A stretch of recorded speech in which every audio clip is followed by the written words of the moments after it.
इस कहानी की शुरुआत ऑस्कर नाम के एक बौने लड़के से होती है, जो अपनी हवस मिटाने के लिए अपनी नौकरानी से लेकर अपने पड़ोसी तक को नहीं छोड़ता है और उनको प्रेग्नेंट कर देता है।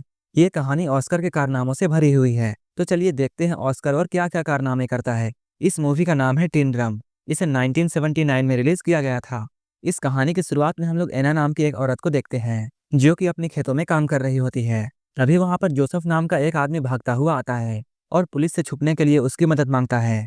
तभी एना उसे अपनी गुफा के अंदर छुपा लेती है, लेकिन जोसेफ इस मौके का फायदा उठाता है और वो गुफा के अंदर ही एना का गेम बजाने लगता है। जब पुलिस यहाँ से चली जाती है, तब जोसेफ बाहर आता है और इन दोनों की दोस्ती हो जाती है।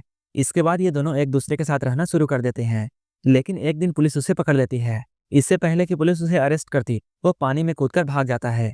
जोसेफ के बारे में बहुत से बातें फेमस हो जाती है। कुछ लोगों का कहना है वो पानी में डूबकर मर गया। वहीं कुछ लोग ये कहते हैं वो वहां से भागकर अमेरिका आ गया और वो यहाँ आकर एक अमीर बिजनेसमैन बन गया और यहाँ आकर ऐश कर रहा है। वहीं दूसरी ओर हम लोग एना और उसकी बेटी एग्नेस को देखते हैं, जो कि बाजार में सामान बेचकर अपना गुजारा कर रहे हैं। एग्नेस अपने कजन जैन से प्यार करती थी, जो कि एक पुलिस पोस्ट ऑफिस में काम करता है। इसके अलावा एना अल्फ्रेड से भी प्यार करती थी, जो कि एक जर्मन शेफ था। उन तीनों के घपाघप कार्यक्रम से ऑस्कर नाम का एक बच्चा पैदा होता है। ऑस्कर पैदा होने के बाद रोता ही रहता है और वो चुप ही नहीं होता है। जब उसकी मॉम उससे ये कहती है उसके 3 साल होने के बाद वो उसे एक टिन ड्रम देगी, इसके बाद वो रोना बंद करता है। अपने 3 साल होने के बाद जब ऑस्कर ने अपने जन्मदिन में लोगों को शराब पीते हुए और कुत्ता डांस करते हुए देखा, तब वो डिसाइड करता है कि वो कभी बड़ा ही नहीं होगा और अपने इसी काम को पूरा करने के लिए वो सीढ़ियों से कूद जाता है। इसके बाद से ही अब ऑस्कर हमेशा के लिए 3 साल का ही रह जाता है। वो हमेशा अपने ड्रम को अपने साथ रखता है और जब भी कोई उससे उसकी टूटी हुई ड्रम लेने की कोशिश करता है, वो इतना जोर से चिल्लाता है कि वो अपनी आवाज से कांच को भी तोड़ देता है। धीरे धीरे टाइम गुजरता जाता है। अब ऑस्कर 6 साल का हो चुका है। ऑस्कर ना ही बड़ा हो रहा था और ना ही वो अपने टूटे हुए ड्रम को अपने से अलग करता था।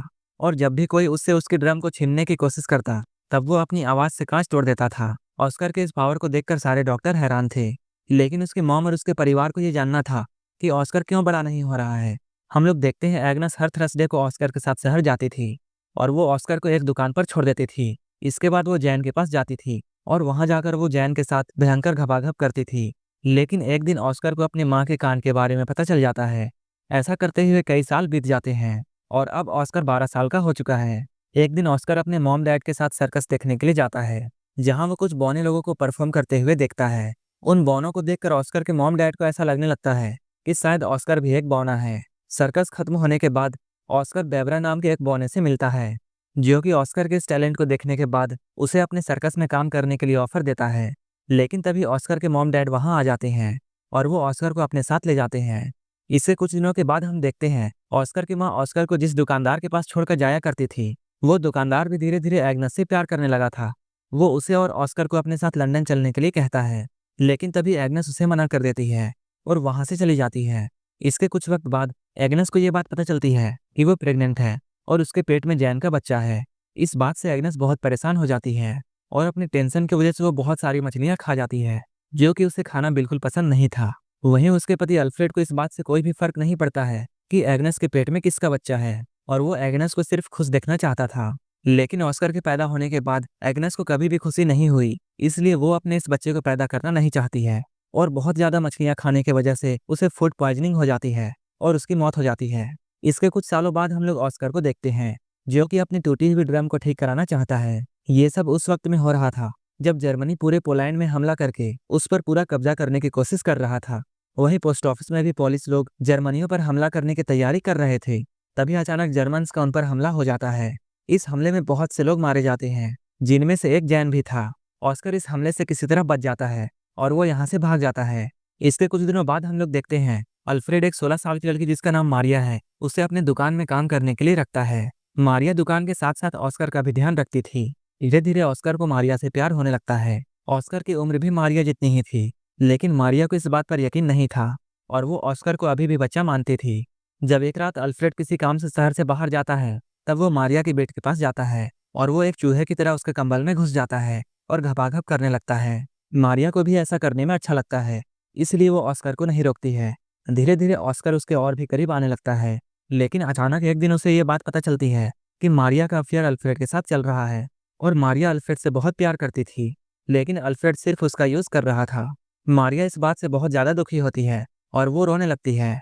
इस मौके का फायदा उठाकर ऑस्कर उसके पास आता है और उसे संभालने की सोचता है, लेकिन मारिया को बहुत गुस्सा आता है और वो ऑस्कर को बौना कहकर उसके पिछवाड़े पर लात मारती है। कुछ महीनों बाद हम लोग ये देखते हैं कि मारिया अल्फ्रेड के बच्चे की मां बनने वाली थी और ऑस्कर उस बच्चे को मारना चाहता था, लेकिन मारिया ऐसा होने नहीं देती है। कुछ दिनों बाद मारिया एक लड़के को जन्म देती है। उस बच्चे को पाकर सभी लोग बहुत खुश होते हैं, लेकिन ऑस्कर ये सब देखकर बिल्कुल भी खुश नहीं था, क्योंकि उसे ऐसा लगता था जैसे वो बच्चा उसी का है। वहीं दूसरी ओर हम लोग ऑस्कर के दोस्त बेबरा को देखते हैं, जो कि वर्ल्ड वार 2 के दौरान नाजी आर्मी में एक बड़ी पोस्ट पर काम कर रहा था। फिर एक दिन वो ऑस्कर को भी अपनी टीम में आने के लिए बोलता है। ये लोग पेरिस में एक परफॉर्मेंस करने वाले थे। ऑस्कर इन लोगों के साथ मिलकर सारे लोगों को अपना टैलेंट दिखाता है। उनके साथ काम करते हुए उसे अपनी टीम की एक लड़की जिसका नाम रोज बीता है, उससे प्यार हो जाता है। अब कई दिन ऐसे बीत जाते हैं। अब ऑस्कर अपने बौने दोस्तों के साथ बहुत खुश था और वो अपनी जिंदगी अपने हिसाब से जी रहा था और वो जब चाहे जैसा कर सकता था। लेकिन एक दिन अचानक अमेरिकन का वहां हमला हो जाता है। ऑस्कर की गर्लफ्रेंड रोजबीता इस हमले में मारी जाती है। उस हादसे के बाद ऑस्कर अपने घर वापस आ जाता है। यहाँ आकर वो मारिया के 3 साल के बेटे को एक वैसा ही ड्रम गिफ्ट करता है जैसा कि उसे अपने 3 साल की उम्र में मिला था। लेकिन मारिया ऑस्कर के यहाँ आने से बिल्कुल भी खुश नहीं थी, लेकिन अल्फ्रेड अपने बेटे के यहाँ आने से बहुत खुश था। अल्फ्रेड अपने बेटे को उन लोगों से छुपा कर रखता है जो कि ऑस्कर को हॉस्पिटल ले जाकर उसका इलाज करना चाहते थे, क्योंकि अल्फ्रेड को ऐसा कभी नहीं लगता था कि ऑस्कर आम लोगों से अलग है। शहर की हालत धीरे धीरे बिगड़ने लगती है। इसके बाद डर के मारे अल्फ्रेड अपने पड़ोसी लीना और अपने बेटे ऑस्कर को बेसमेंट में छुपा कर रखता है। इसके साथ अल्फ्रेड को अपने नाजी होने की बात भी छुपानी पड़ती थी, लेकिन अचानक एक दिन रशियन सिपाही उनके घर पर घुस जाते हैं और वो अल्फ्रेड के सामने ही लीना के साथ जबरदस्ती करने लगते हैं। वहीं अल्फ्रेड को नाजी सिपाही होने की बात छुपाने के लिए ऑस्कर उसे एक चिन्ह देता है जिस पर नाजी होने की बात लिखी हुई थी। तभी अल्फ्रेड उस चिन्ह को निगल लेता है, लेकिन वो चीज जाकर अल्फ्रेड के गले में फंस जाती है और उसकी मौत यहीं पर हो जाती है। अगली सुबह मारियस नाम का एक आदमी अल्फ्रेड की दुकान पर आता है और अब वो उस दुकान का नया मालिक था।